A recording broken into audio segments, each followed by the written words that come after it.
धीरे धीरे पृष्ठभूमि में पक्षियों की चहचहाहट, नदी की कलकल ध्वनि। सुबह का समय था।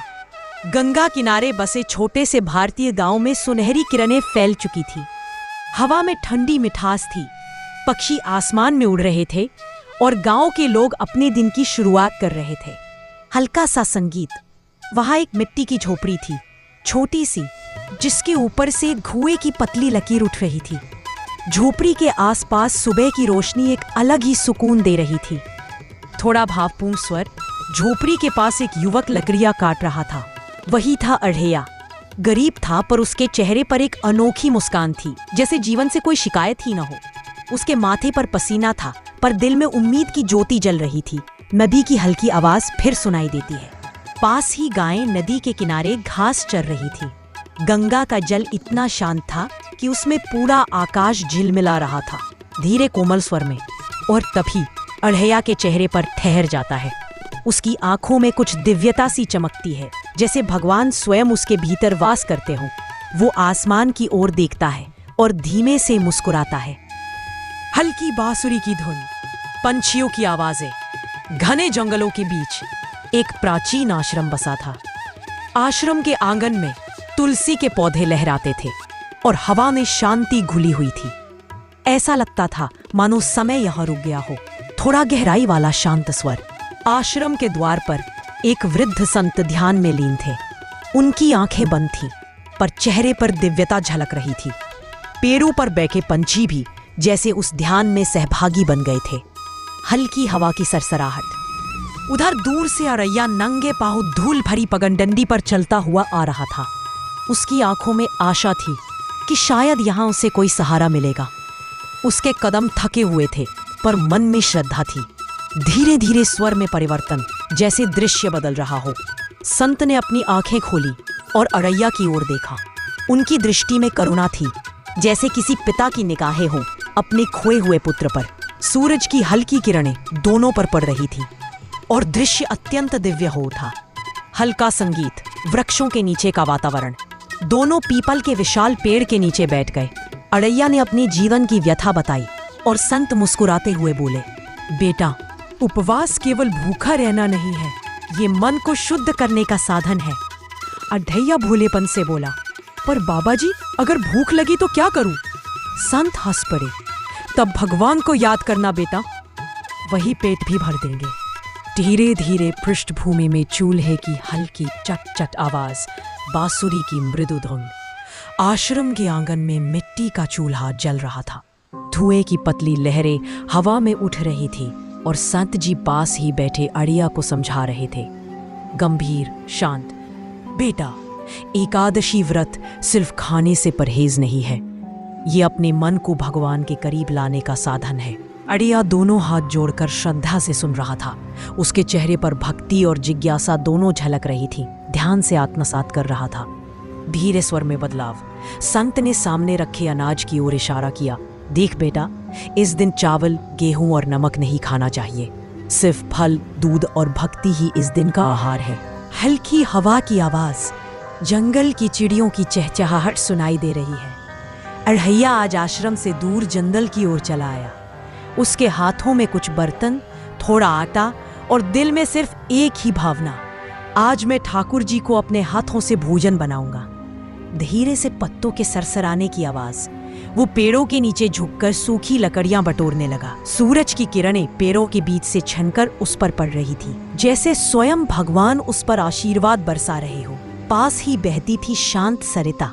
उसकी लहरों में एक दिव्य संगीत था। अढ़ैया ने पत्थरों से चूल्हा बनाया, लकड़ी सुलगाई और बड़े स्नेह से रोटियां सेंकने लगा। धीरे धीरे रोटी पकने की चटचट आवाज, भाप उठी। हवा में आटे और श्रद्धा की मिलीजुली सुगंध फैल गई। हर रोटी के साथ वो मन ही मन ठाकुर जी का नाम जपता रहा। हे प्रभु, ये भोजन आपके लिए है। संगीत में हल्का दिव्य स्वर, बांसुरी की धुन। उसकी आंखों में सादगी थी पर भक्ति की गहराई अनंत थी। फटे कपड़ों में भी उसका चेहरा दमक रहा था, मानो खुद ईश्वर उसके साथ बैठकर मुस्कुरा रहे हो। वो मुस्कुराया और बोला, धीरे धीरे हवा तेज होती है। पत्तों की सरसराहट, फिर एक अलौकिक ओम की ध्वनि गूंजती है। अचानक पूरे जंगल में एक सुनहरी रोशनी फैल गई। पेड़, नदी और आकाश सब उस प्रकाश में नहाने लगे। अढ़ैया ने आश्चर्य से ऊपर देखा।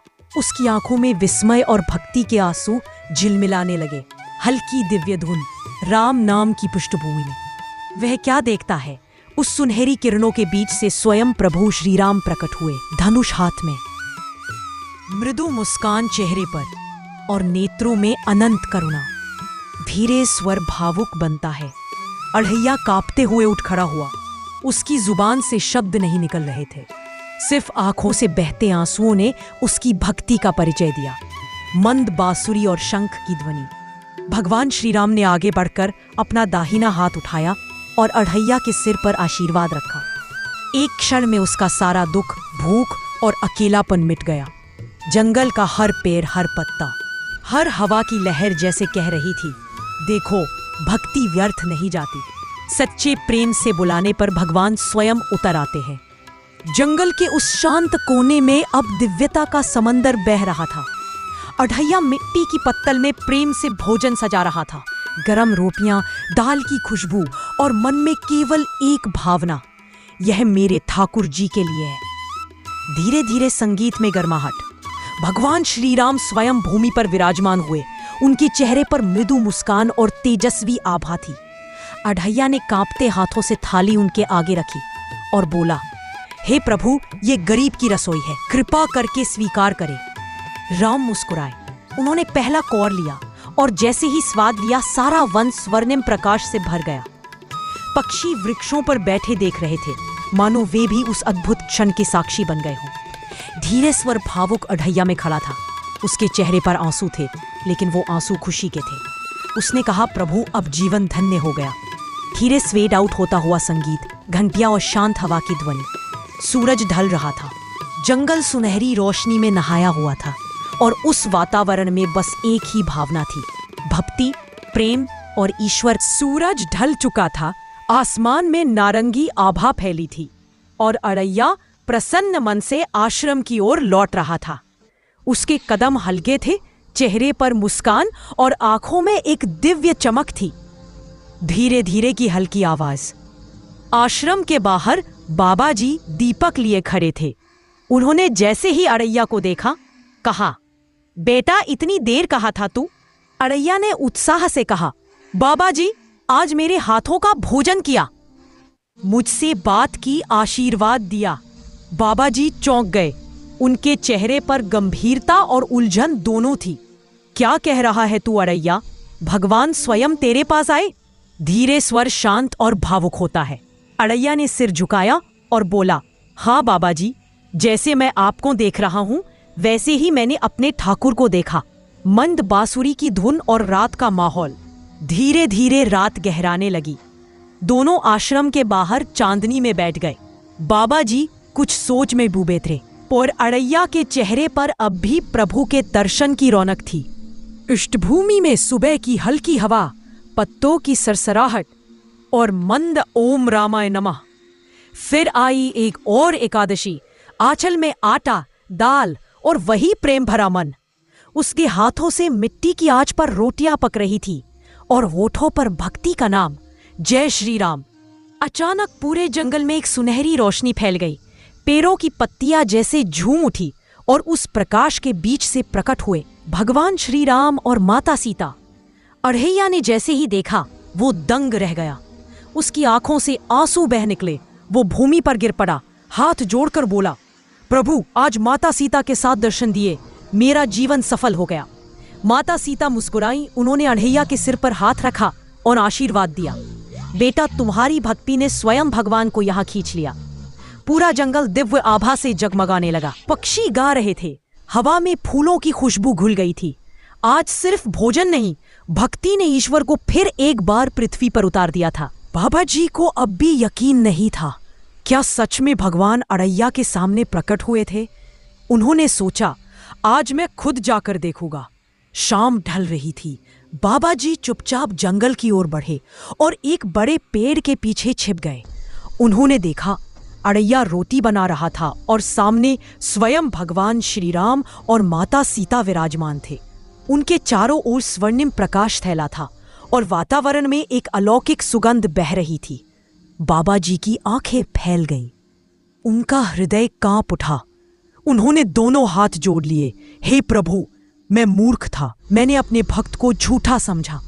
पृष्ठभूमि में मंद ओम नमो भगवते रामचंद्राय। भगवान श्री राम ने शांत मुस्कान के साथ बाबा जी की ओर देखा।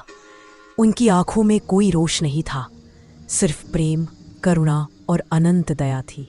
राम बोले, हे मुनिवर, भक्ति का माप तप या ज्ञान से नहीं, हृदय की सच्चाई से होता है। अढ़ैया का मन निष्कलंक है, इसलिए हम उसके प्रेम से बंधे चले आए। धीरे धीरे ऊर्जा उठता है, मंदिर की घंटियां बजती हैं। फिर श्री राम ने दोनों भक्तों पर हाथ उठाया और कहा, तुम दोनों धन्य हो। आज ये वन, ये भूमि सब पवित्र हो गई। क्षण भर में पूरा जंगल सुनहरी आभा से जगमगाने लगा।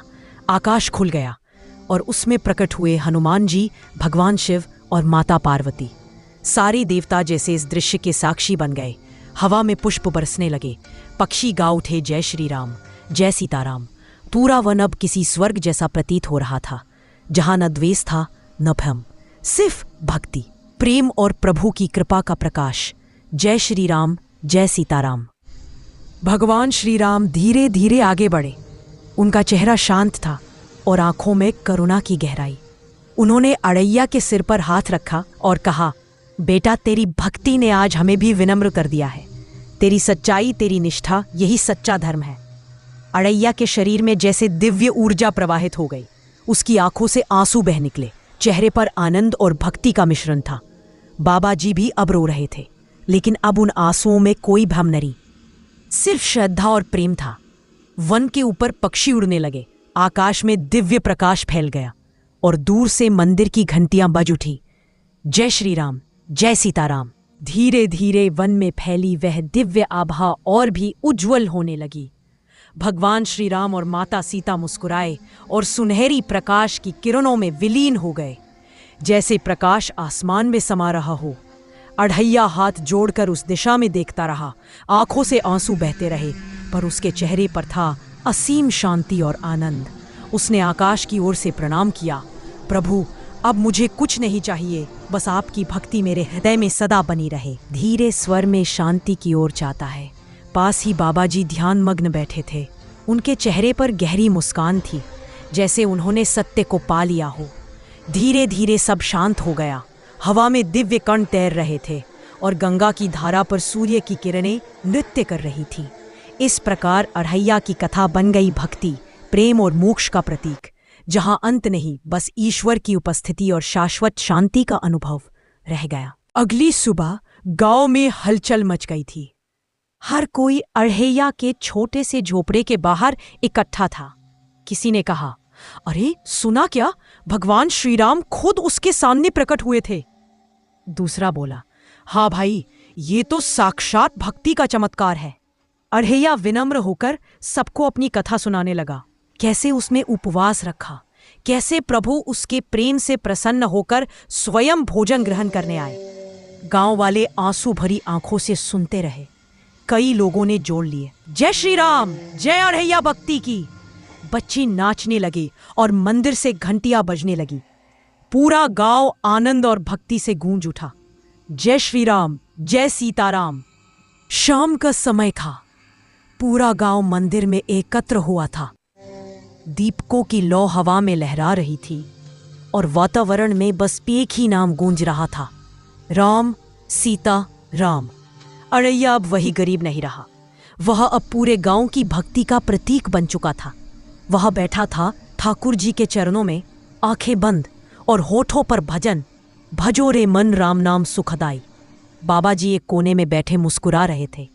अब उनके मन में कोई संशय नहीं था, सिर्फ शांति, सिर्फ प्रेम। अचानक ठाकुर जी की मूर्ति से दिव्य प्रकाश फूटा। पूरा मंदिर स्वर्णिम आभा से भर गया। आसमान से पुष्पों की वर्षा होने लगी, जैसे स्वयं देवता अढ़ैया की भक्ति को प्रणाम कर रहे हों। मंदिर में घंटियां और ऊंचे स्वर में भजन गूंज उठा, जय श्री राम, जय सीताराम, जय भक्त अढ़ैया। रात ढल चुकी थी। मंदिर दीपों की ज्योति में चमक रहा था। आसमान तारों से सजा था और वातावरण में बस एक शांति थी, एक दिव्यता की शांति।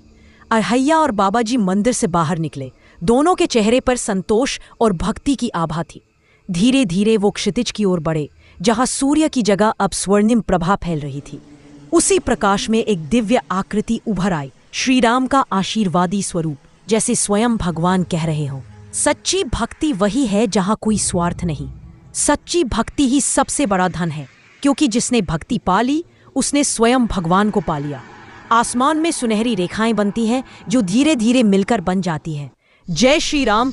और यही है अढ़ैया की कहानी। एक साधारण इंसान जिसने प्रेम, भक्ति और विश्वास से भगवान को धरती पर उतार दिया। जय श्री राम, जय सीताराम।